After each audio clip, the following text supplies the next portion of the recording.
মিডিয়াতে এখন খুব চর্চা চলছে মোদি সরকারের প্রপোজ করা ওয়াকফ অ্যামেন্ডমেন্ট বিল 2024 নিয়ে। 2019-এ অ্যান্টি মুসলিম এনআরসি বিল নিয়ে আসার পর এবার মোদি সরকার মুসলিমদের প্রপার্টির উপর অ্যাটাক করার চেষ্টা করছে। ওয়াকফ বিলের এগেনস্টে অল ইন্ডিয়া মুসলিম পার্সোনাল ল বোর্ড একটি কিউআর কোড জারি করে এই বিলের এগেনস্টে ওপিনিয়নের জন্য, এবং অল ইন্ডিয়া মুসলিম পার্সোনাল ল বোর্ডের অ্যাকর্ডিং প্রায় 6 কোটি রেসপন্স এসেছে এই বিলের এগেনস্টে।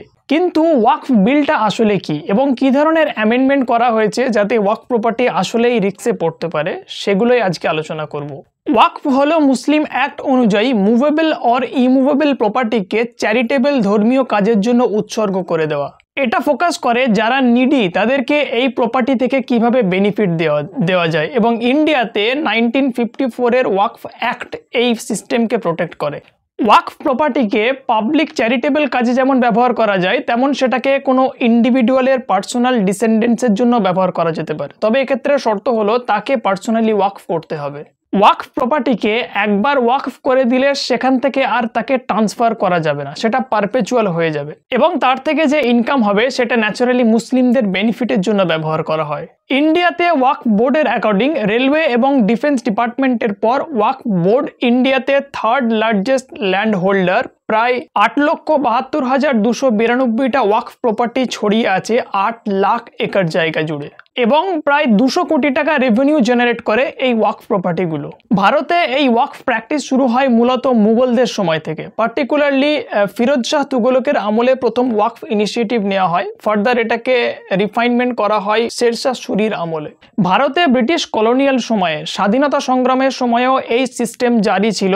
মুসলিমরা দেশের ওয়েলফেয়ারের জন্য তাদের প্রপার্টিকে ওয়াকফ করে দেয়। মহাত্মা গান্ধী যখন নন কোঅপারেশন মুভমেন্ট চালাচ্ছিলেন, তখন এই ওয়াকফ প্রপার্টিতে বহু সংখ্যক স্কুল, কলেজ, ইনস্টিটিউশন প্রতিষ্ঠা করা হয়। সুতরাং এই যে ওয়াকফ সিস্টেম, এটা ইন্ডিয়াতে মুসলিম ইরা থেকে এখনো পর্যন্ত ধারাবাহিকভাবে চলে আসছে। ইন্ডিয়ার ইন্ডিপেন্ডেন্সের পর এবং পার্টিশনের পর প্রথম পার্লামেন্টে ওয়াকফ ল পাস করা হয় 1954 সালে, এবং তখন থেকে এই ওয়াকফ সিস্টেমের উপর ডিসক্রিমিনেশন চালু হয়ে যায়। 1913 সালে ব্রিটিশদের সময়ে ওয়াকফ সিস্টেমকে মুসলমান ওয়াকফ ভ্যালিডেটিং অ্যাক্টের আন্ডারে রাখা হতো। পরবর্তীকালে 1923-এ সেটাকে মুসলমান ওয়াকফ অ্যাক্টের আন্ডারে রাখা হয়, কিন্তু স্বাধীনতার পর 1954 সালের অ্যাক্টে মুসলমান শব্দটাকেই উড়িয়ে দেওয়া হয়। 1954 পরে ফার্দার এই অ্যাক্টের অ্যামেন্ডমেন্ট করা হয় 1995 সালে, এবং এই অ্যাক্ট অনুযায়ী প্রত্যেকটা স্টেটে একটি করে ওয়াকফ বোর্ড এস্টাবলিশ করা হয়, এবং এগুলোকে গভর্ন করার জন্য সেন্টারে একটা সেন্ট্রাল ওয়াকফ কাউন্সিলও তৈরি করা হয়। এই অ্যাক্টের এম ছিল অ্যাডমিনিস্ট্রেশন এবং ওয়াকফ প্রপার্টির ম্যানেজমেন্টকে ইমপ্রুভ করা, ওয়াকফ বোর্ডের মাধ্যমে পাওয়ার ডিস্ট্রিবিউট করে। এবার ওয়াকফ বোর্ড হলো যে গভর্নিং বডি ওয়াকফ প্রপার্টিগুলোর অ্যাকচুয়ালি দেখাশোনা করে। প্রত্যেক স্টেটে ওয়াকফ বোর্ড গঠন করা হয় কালেকটিভলি কয়েকজনকে নিয়ে। একজন চেয়ারপারসন থাকে, স্টেট গভর্নমেন্টের নমিনি থাকে, পার্লামেন্টেরিয়ান থাকে, স্টেট বার কাউন্সিলের মেম্বার থাকে, ইসলামিক স্কলার্সরা থাকে, এবং মুতওয়াল্লিজরা থাকে। 1995 সালের ওয়াকফ অ্যাক্টকে ফার্দার 2013 সালে অ্যামেন্ড করা হয়, এবং এখানে ওয়াকফ বোর্ডকে এক্সটেন্সিভ পাওয়ার দেওয়া হয় ওয়াকফ প্রপার্টিকে অ্যাকোয়ার করার ক্ষেত্রে, মানে তাকে অ্যাবসলিউট অটোনমি দেওয়া হয়। এবার এই পরিবর্তন থেকে যত সমস্যা শুরু হয়, বিভিন্ন জায়গা থেকে অভিযোগ আসতে শুরু করে যে ওয়াকফ বোর্ড অন্যান্য প্রপার্টিগুলোকে নিজের বলে অ্যাকোয়ার করার চেষ্টা করছে, এবং এই লুপ হোলের সুযোগ নিয়ে মোদি সরকার 2024-এ একটা ওয়াকফ অ্যামেন্ডমেন্ট বিল নিয়েই চলে আসে। রিপোর্ট অনুযায়ী ওয়াকফ অ্যামেন্ডমেন্ট বিল 2024-এ গভর্নমেন্ট 32টা থেকে 40টা পর্যন্ত অ্যামেন্ডমেন্ট করার চেষ্টা করছে। এর মধ্যে সবথেকে ক্রুশিয়াল হলো সেকশন 40 উচ্ছেদ করে দেওয়া।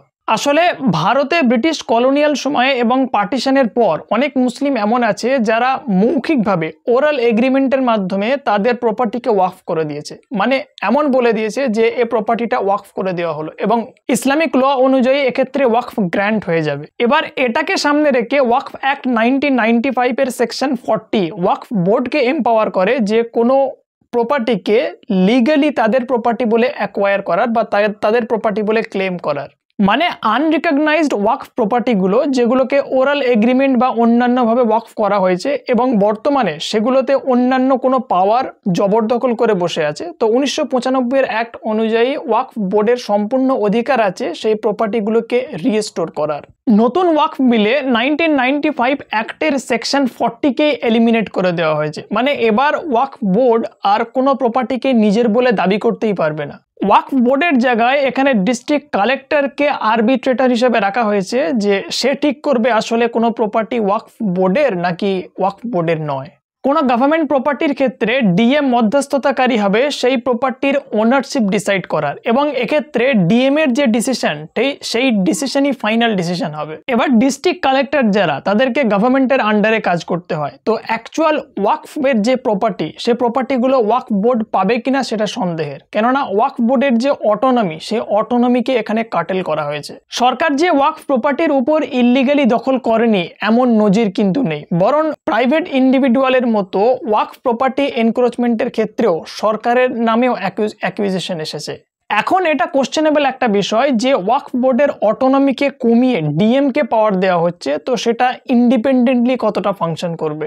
দ্বিতীয়ত এর সঙ্গে সম্পর্কিত আর একটা নোটেবল অ্যামেন্ডমেন্ট হলো যে ডিসপিউটেড কোনো ওয়াকফ প্রপার্টিকে ওয়াকফ বোর্ড ভ্যালিড একটা ওয়াকফ নামা মানে ডকুমেন্টেশন ছাড়া ক্লেম করতেই পারবে না। এক্ষেত্রে প্রথমত আগে যে ওয়াকফ প্রপার্টিগুলোকে ওরাল এগ্রিমেন্টের মাধ্যমে ওয়াকফ করা হয়েছে সেগুলোকে রিস্টোর করার সমস্যা হবে। দ্বিতীয়ত এখানে বলা হয়েছে ডিস্ট্রিক্ট কালেক্টরের ডিসিশনই ফাইনাল ডিসিশন। তো ওরাল এগ্রিমেন্টের মাধ্যমে যে প্রপার্টিগুলোকে ওয়াকফ করা হয়েছে সেগুলোর ক্ষেত্রে উপযুক্ত প্রমাণ জোগাড় করা মুশকিল হবে। এবার ডিস্ট্রিক্ট কালেক্টর গভর্নমেন্টের আন্ডারে আসে, তো ওপিনিয়ন কোন দিকে যাবে সেটাও একটা সন্দেহের বিষয়। সেকশন 40 অ্যাবলিশমেন্ট করা ছাড়াও আরও কিছু চেঞ্জেস নিয়ে আসা হয়েছে, যেমন সেন্ট্রাল গভর্নমেন্ট যে কোনো সময় ওয়াকফ প্রপার্টির অডিট করতে পারে। এছাড়া নন মুসলিমের ইনক্লুশন এবং উমেন রিপ্রেজেন্টেটিভের ইনক্লুশনকেও অ্যাড করা হয়েছে। ওভারঅল ওয়াকফ বিলকে প্রথম দিক থেকে দেখলে এটা ওয়াকফ সিস্টেমের পারপেচুইটির উপর একটা অ্যাটাক, কেননা যখন কোনো প্রপার্টিকে ওয়াকফ করা হয় সেটা পারপেচুয়াল রিলিজিয়াস কাজের জন্য ব্যবহার করা হয়। ওনারশিপ বা ইনহেরিটেন্সের আর কোনো ব্যাপার এখানে থাকে না।